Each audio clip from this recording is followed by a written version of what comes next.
from the All Indiana Podcast Network. It's time for real conversation about the real issues that affect our communities. Poverty, education, equality, and more. This is Real Talk. Real Talk with Reverend Charles Harrison.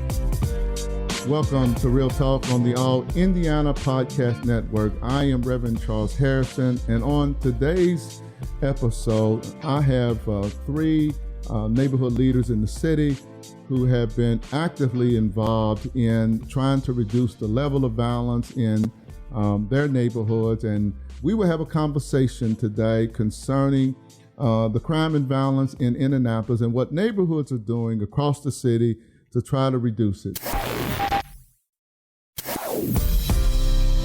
Welcome to Real Talk with Reverend Charles Harrison, and thank you so much for joining me on my podcast. And I am so excited today to have three exceptional guests with me today, and all three are friends of mine, and I've gotten a chance to know them over the years.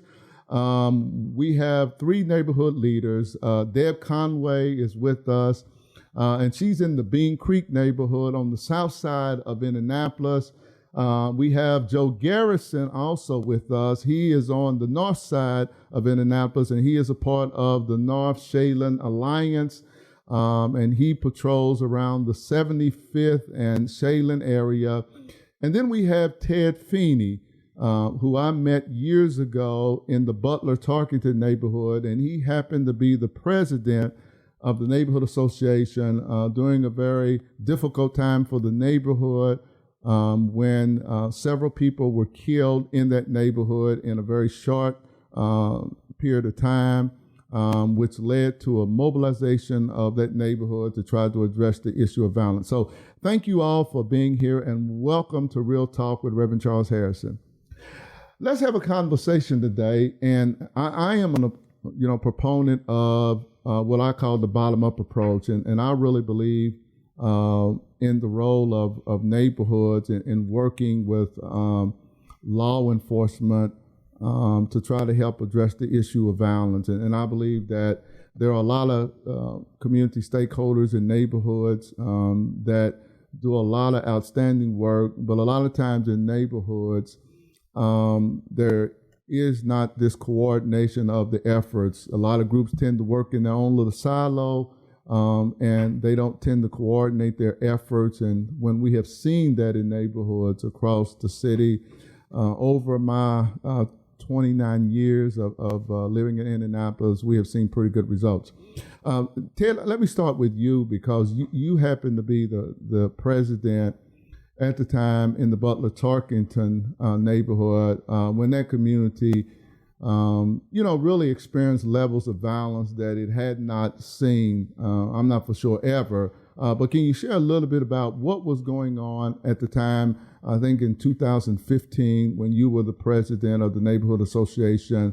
What happened, what went on during that time, and how, your neighborhood, Butler-Tarkington, started to address the issue of crime and violence?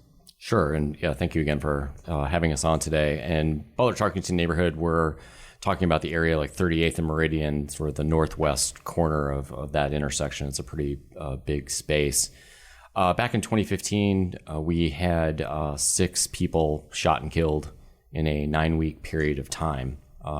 4 of those 6 were within the neighborhood boundaries, and then 2 other residents in other parts of Indianapolis.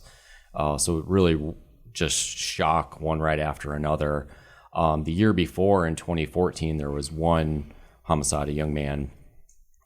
So this was quite unexpected.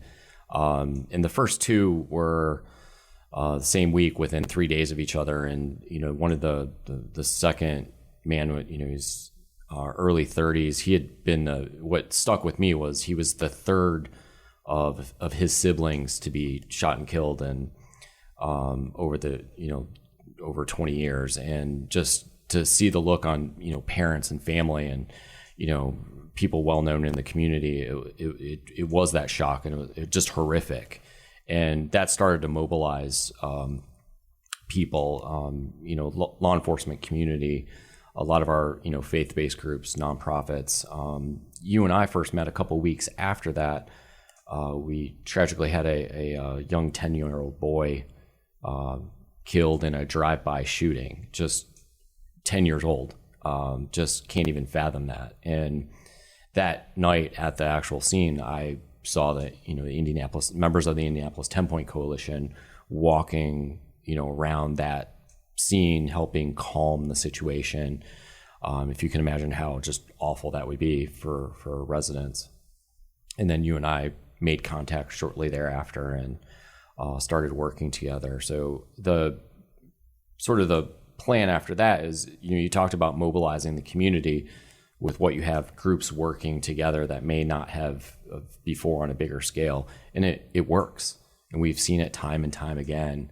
And my own personal hope, I hope that will be used at some point, across the city, because it has results. And granted, different neighborhoods have different resources and, availability of groups or overall different situations, but I think we need to get back of who's there and who needs help and who needs what specific resources. Ted, I remember your invitation to 10-Point. I think myself and Reverend Ellis attended a neighborhood meeting, and it just felt like it was a very tense atmosphere in the room that night. And people were very, very concerned. And I think the chief of police was there that night, and IMPD. And, the fear, the concern in the room that night, I remember that as I remarked with Reverend Ellis after the meeting, the great concern that people, had that night. Some wondered whether or not anything could really be done about the violence in the neighborhood. And that was the sense, I had. And I think there were two groups of people there that night. Certainly those who lived south of 42nd Street, and then those who lived north of 42nd Street, who had not experienced the violence, but certainly they were concerned about what was happening south of 42nd Street. Is that a good assessment of what was going on, in Butler Tarkington at the time? Absolutely. And we had there was from that time, all four of the homicides within the neighborhood were within the 38th to 42nd Street area in a very small grouping. So it was sort of a disconnect of what people were feeling directly or indirectly, but there was that fear. And after the fact, really appreciative of everyone that stepped forward.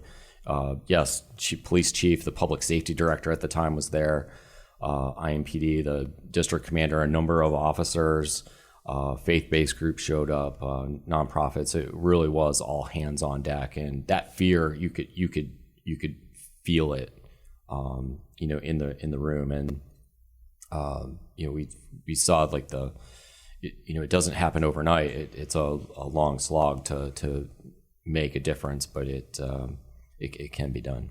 This is Real Talk with Reverend Charles Harrison. And for those of you who may just be tuning in, I have three neighborhood leaders here in the studio with me today talking about the role of neighborhoods in helping to address the issue of crime and violence in the city. Particularly in the last 8 years, we have Indianapolis has seen the highest level of violence in the history of the city, and certainly as a city, we're trying to combat and reduce the level of violence that we are seeing that certainly is still at historical levels.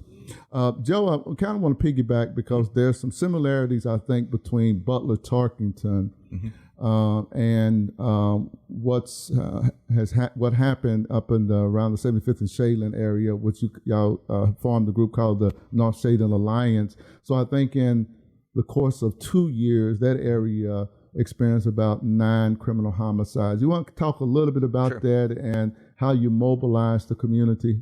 Yeah, so leading up to, I guess, January 2020, we, even those of us that weren't super involved in a lot of community stuff, noticed there were some increases in petty crime, little, robberies of little places, maybe armed robbery here and there. In January 2020, there was a armed robbery that resulted in a homicide of a subway worker. And that kind of lit the community up. I mean, we'd a typical year for us is no homicides. So one at that time was, okay, well, this is a problem. And so, prayer vigil was done and some people kind of got together, and a few of us got together at the Starbucks in that little area and just to talk about what we might be able to do. And, we said, well, these little things are leading to bigger things. And if we don't do something now, it's going to get worse. So we decided to kind of just at the spur of the moment form the North Shadeland Alliance, partner with a couple of other organizations in the area to do that. And first thing we did was open a police substation just to try to get a little more presence up there of our law enforcement, somewhere for them to take some breaks and do paperwork and things. And that helped a lot with some of the lower level things happening. But in 2021, we had a large increase of homicides in the area. We had at least 6 on the corner of 75th and Shadeland, both sides of the road there. And so most of the way, I think about this time last year, July last year, we decided to launch a crime summit and bring in you, our city councilors, North District, IMPD, to really just allow the community to ask questions. Everybody was worried. Everybody was scared. People were, just nervous about where things were going. And so, we took everybody's questions. I think we had 100 and some questions that we had. We had everybody up on stage. Y'all answered real people's questions. They weren't, reporters' questions. They weren't, cooked up by us. They were questions that real people were having in the community, and just allowed them to voice their concerns and get some answers and get some insight from people that have been dealing with this for decades on end. So we did that, and that's where you and I kind of met up. And since then, we've been patrolling the 75th and Shadeland area at Lake Castleton, which is so far gone well. So far gone well. Deb Conway is also with us, and I had a chance to meet her actually before 10 Point went down on the south side to work with the Bean Creek neighborhood. Her and one of the council members, and I'm trying to remember the council member's name, came to a Barnes Church and walked with 10 Point. I think it was snowing that night when you came, and had a chance to see some of the OGs walk. Talk a little bit about how Bean Creek decided to, address the crime and violence in that part of the city, because it's on the south side of town.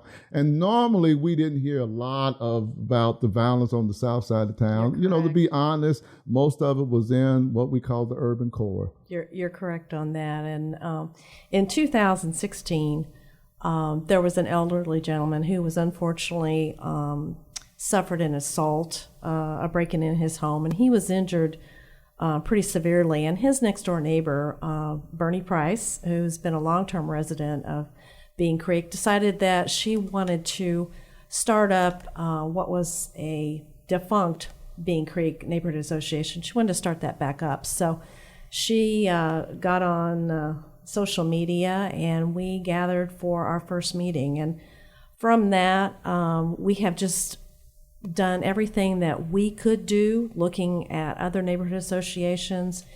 We made contact with IMPD. We got to know our commander and our community relations officers, and we've just been working diligently to improve our neighborhood, make as much contact with our neighbors, get to know our neighbors.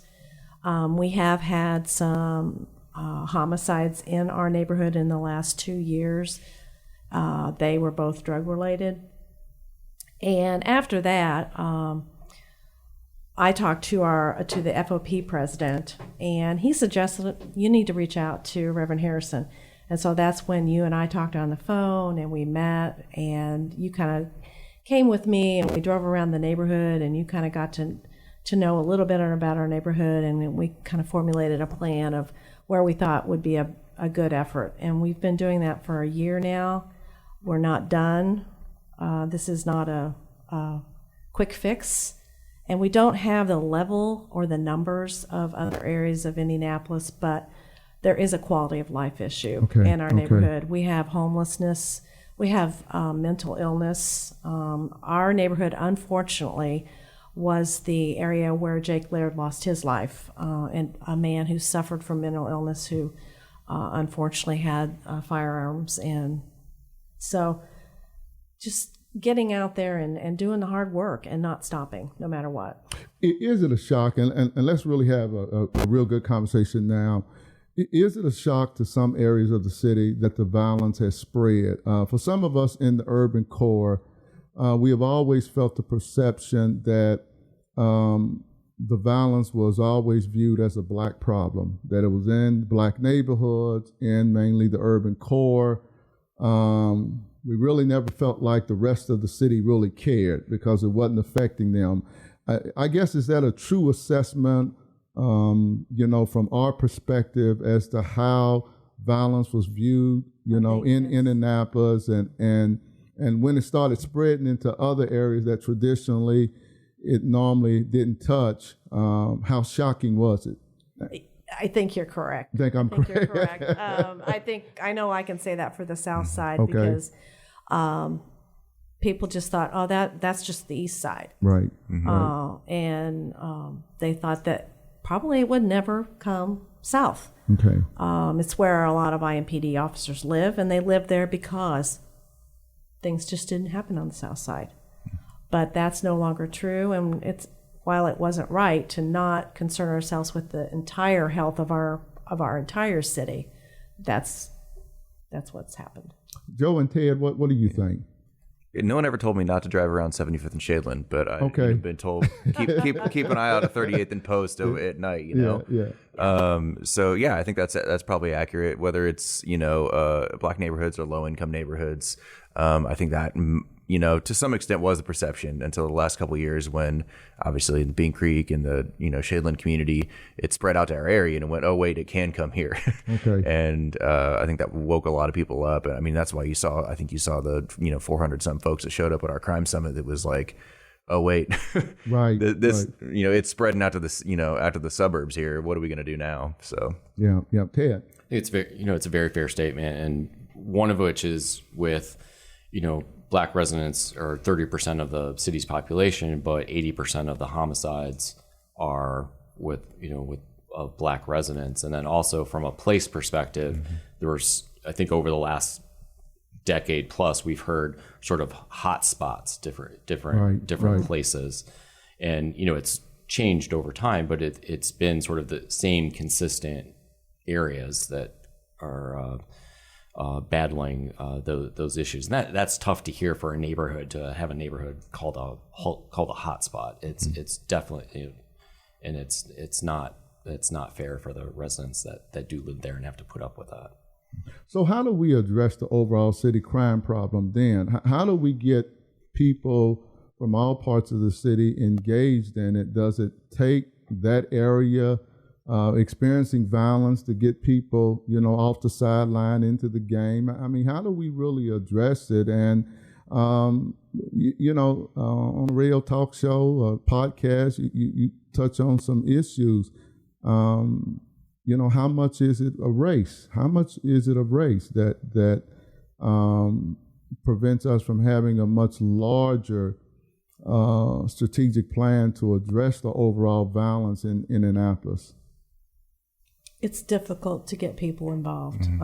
Even when something happens, just addressing Bean Creek, they'll come to a meeting and that's really all they want to offer is their presence at a meeting. So they're hesitant to step up. But I think out of fear, maybe out of fear, they don't want to suffer retaliation. Okay. They are busy parents. They're a single parent. They're already struggling with so much time schedules. But our leadership at Bean Creek, we just continue over and over and over again to reach out. We're doing the walks, and I have seen an increase in the willingness after a year. More residents are willing to, because I explain, here the Request Indy app is so easy on your phone. We have noticed an uptick in other citizens besides the leaders reporting issues. Homes, they'll email us about, okay, we noticed this traffic, a lot of cars and different things, or there's an elderly person. We think she is suffering from some health trouble, or she's not got food. So we're getting there, but we're a long way off from our goal.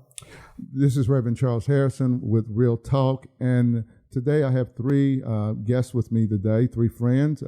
Ted Feeney, former president of the Butler-Tarkington neighborhood. Debbie Conway, who leads the public safety walks in the Bean Creek neighborhood. And then Joe Garrison, who leads the public safety walks in the North Shadeland Alliance.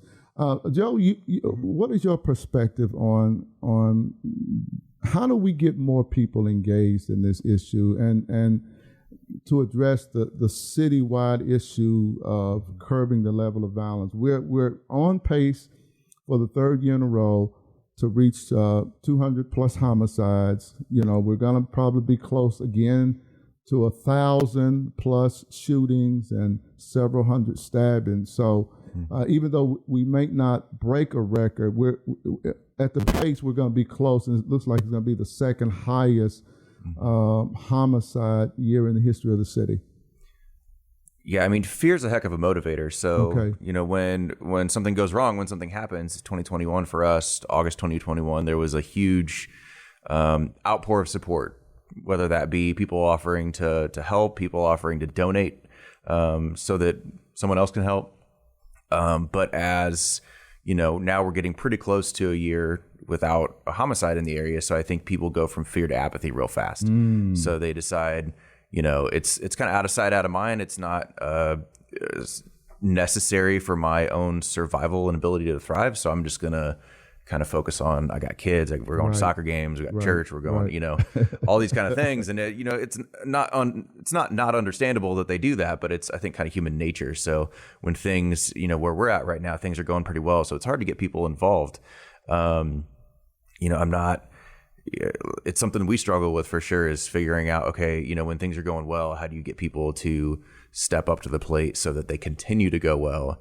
Instead of kind of that apathy trailing everything off, and then you get another homicide or an assault or something and have to wake everybody back up again. Yeah, Ted, I remember in Butler-Tarkington, probably after about 6 or 7 months of no homicides, and the for sale signs started coming down, in Butler-Tarkington, because when we first started walking, we were seeing a lot of them, and then they kind of start coming down. We could kind of see the apathy starting to set back in with the residents. I mean, how do you get people engaged in this issue when it's not directly affecting them? Yeah, you do. It does agree with both, Deb and Joe said. You go real quick and away from that, and it's out of sight, out of mind, which is unfortunate. Considering the tragedies that happened, and as you go farther away from that date, it's even worse. But at the same time, what we went through was still the majority. I think 4 out of the 6 homicides are still unsolved, and that's what that human factor. I think we need to get back to community and talking about the individual people and family, and have some sort of dialogue, about that, and how can we still help those families in the blocks where that happened, because people still don't have answers. They may know something or through word of mouth, but nothing official, and killers are still out there.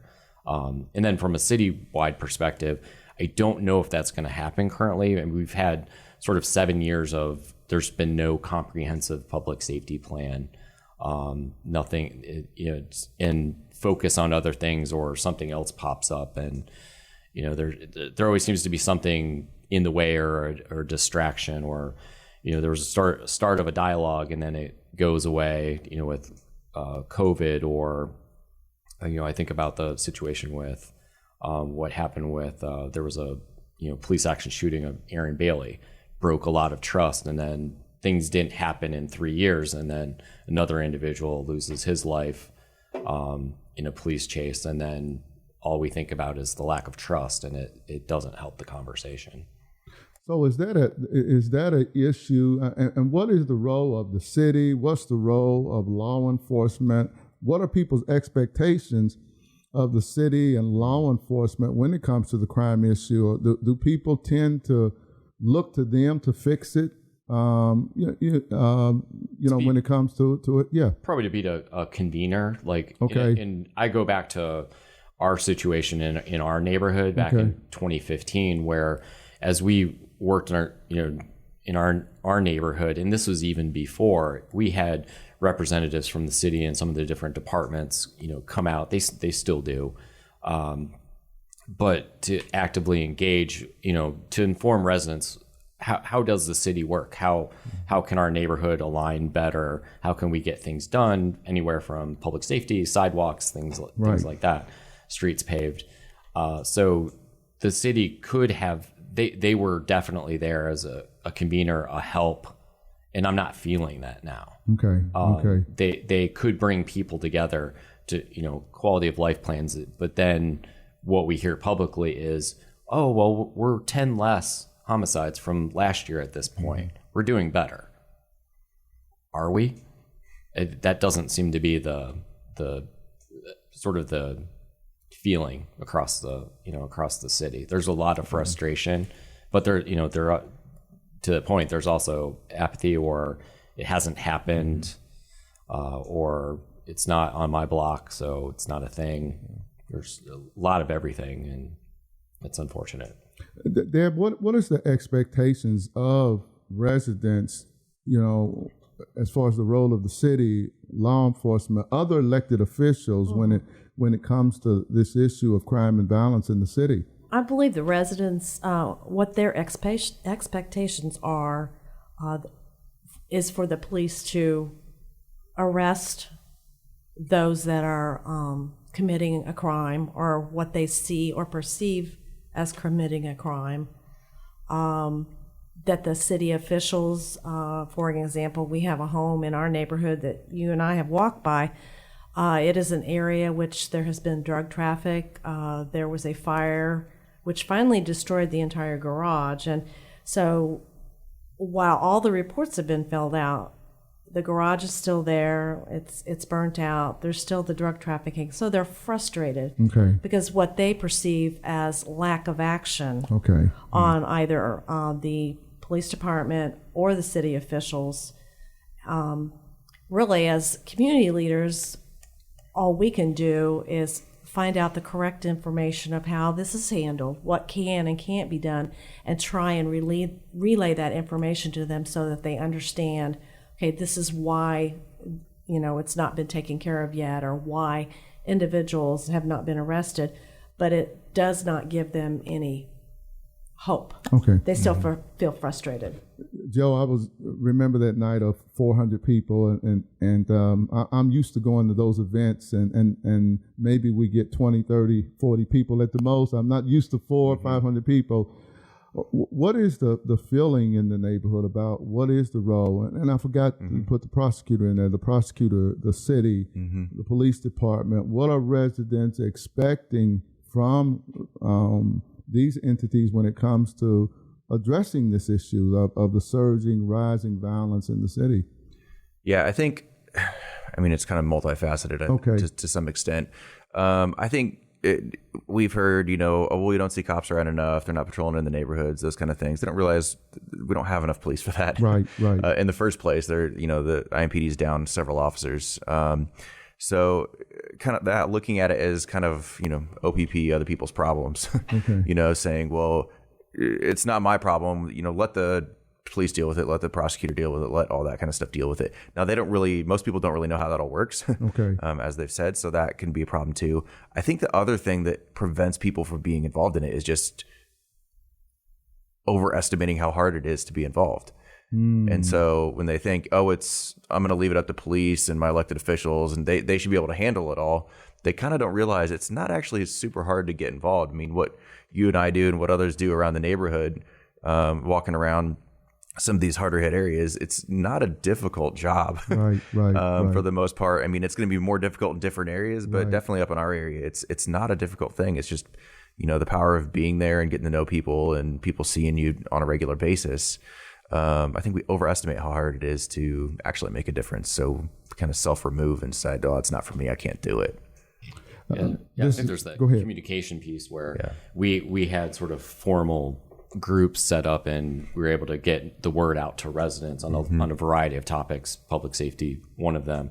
And, back to sort of the unsolved, people are frustrated that they're not hearing back from city officials when they're contacting them, families that are, they're not hearing back from like the prosecutor's office, they've contacted the mayor's office about different things, and they're just not hearing back. So there's a lot of places that they don't have like a group representing them, or they're just not hearing back in general. And that will lead to a lot of unknown and frustration. How much of it is it just, and I hear that too from the victims of the families of homicide victims, there's this frustration when the case has not been solved. They don't tend to get the updates, which causes frustration. And sometimes I try to be helpful, just the total volume of homicides that a small number of detectives are trying to deal with, and they have literally hundreds and hundreds and hundreds of unsolved homicides going back probably the last 20 years.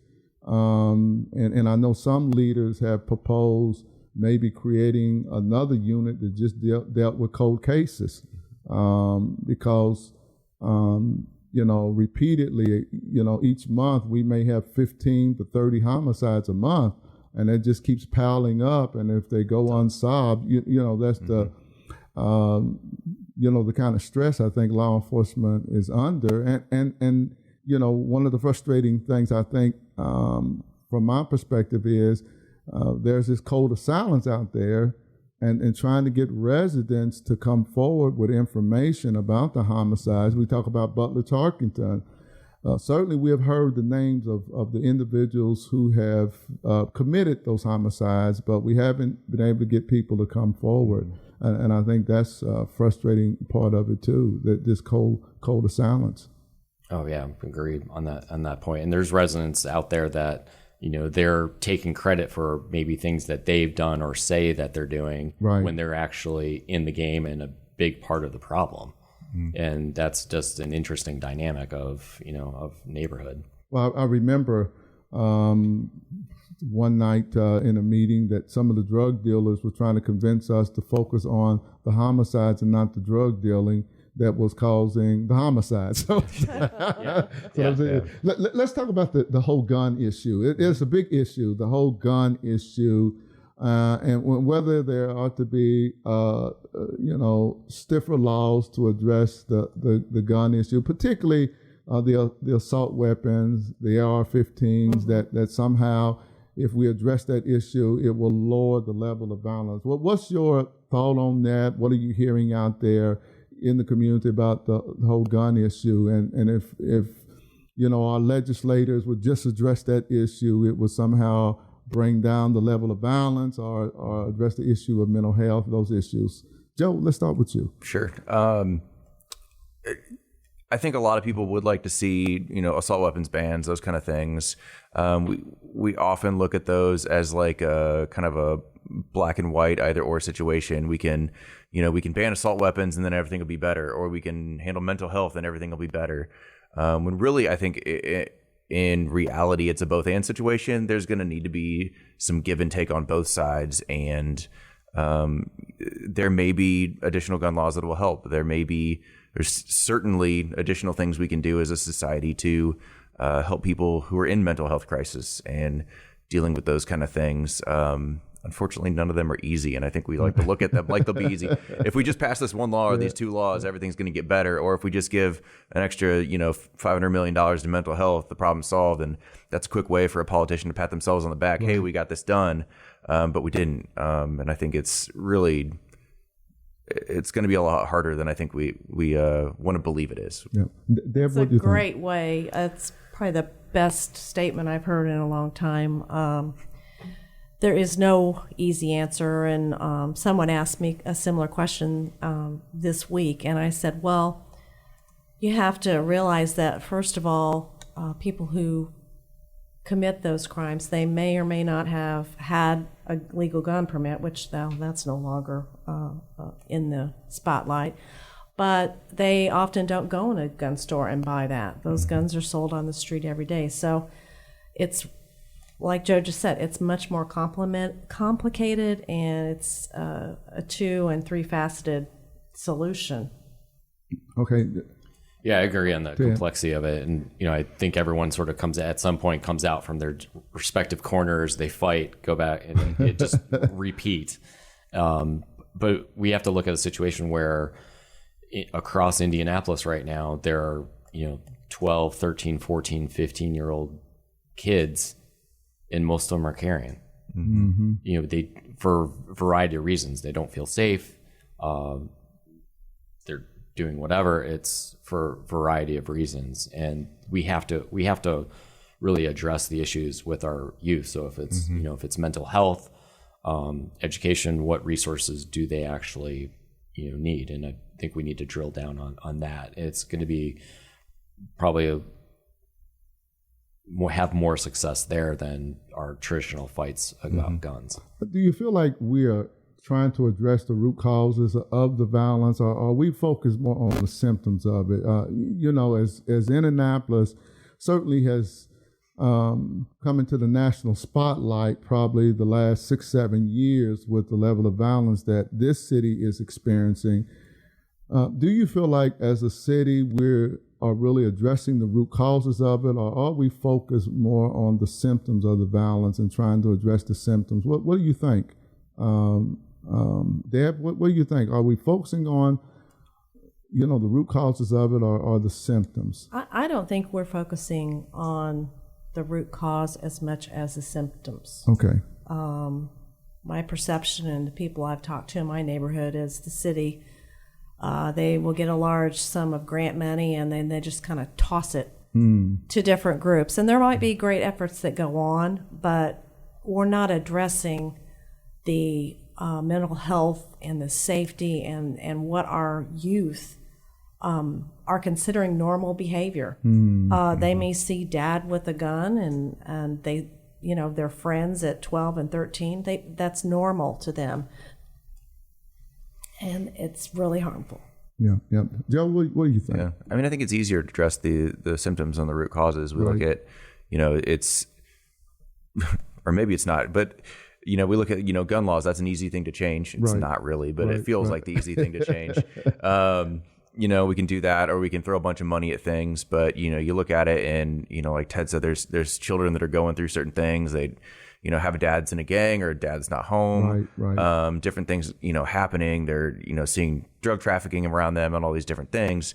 And it's not something you can just throw money at, or something that you can, just change a gun law to make a difference. Now that might make some difference, but it's not going to have that kind of wholesale change of culture that is really needed to make the long-term difference. So unfortunately, that's difficult. That's the word, Yeah. Culture. Well, I was going to ask that because it's the whole issue. Those of us who are older, and particularly those of us who are probably 50 years or older, will probably focus on culture and family as a major contributing factor. But certainly the society, the world has changed, over the last 30, 40 years. I'm not for sure we can put the genie back in the bottle, but go ahead, Ted. Just having just turned 50. Happy birthday. Yes. So it's a really disconnected, response that we see across the city. And society has changed, and we have less people, less of a family structure, less people participating in organized religion, issues with education, workforce. But then when I think of when our response in Butler Tarkington, and yes, it was more short term, but yes, we had a lot of long term discussions as well. And we talked about place and community in a specific place. And yes, we were shining a real bright spotlight on a particular place, and it worked. And it wasn't just about public safety. It was, what food resources did somebody need? What about housing? Or there was a vacant house here. We had ended up 200 abandoned homes that were potential, drug dealer spots or a lot of alleys, things like that. So there is that need to have a coordinated response. And if we do it neighborhood by neighborhood in the areas that, I'm doing air quotes, hot spots. Right. And obviously the homicides are spreading out everywhere. They're spreading to the suburbs, here recently with the news, but a lot more places. But we know our traditional areas that need the most need, and let's focus there. And I don't feel, and I think a lot of other people would agree, that it's not coordinated and it's not going to a place, a particular or neighborhood. It might be an organization, and let's bring in organizations that can help. So, final question: are you hopeful? Are you hopeful that in the next few years it's going to get better, or do you feel like 200 homicides a year plus is the new normal for Indianapolis? Joe, we'll start with you. All right. I think I have two answers to that question. I think I'm hopeful for our area of the community. I think there are a lot of things we can do and are doing that'll help. I think as a city as a whole, we might have areas that do better or worse over time, but I'm not sure I'm entirely hopeful that 200 is going to be in the rearview mirror anytime in the next few years, at least. Okay, Deb? I feel hopeful for our neighborhood. For the city of Indianapolis, I'm very concerned. Okay. It seems like our leaders are silent. The more issues we have, I don't hear them. I don't see them. And so that's where my concern comes from. Okay, Ted.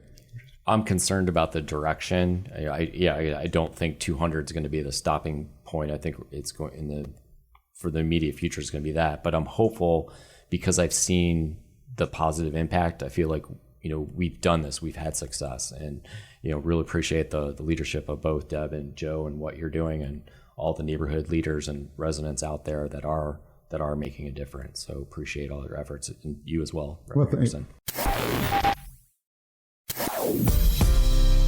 Well, thank you so much. Thank you, Joe, Deb, and Ted. Thank you so much for joining me today on Real Talk with Reverend Charles Harrison. Thank you so much for joining us today, and hopefully you will tune in again next week as I bring you more real talk about the real issues that affect our community here in Indianapolis and across the country. Be sure to follow and subscribe to this podcast and share it on Facebook and Twitter. This is Reverend Charles Harrison, and thank you so much for listening today, and I pray that you have a blessed and wonderful day. This is Real Talk with Reverend Charles Harrison. Be sure to like and subscribe to this podcast. And be sure to check out other great podcasts on the All Indiana Podcast Network. Online now at allindianapodcast.com.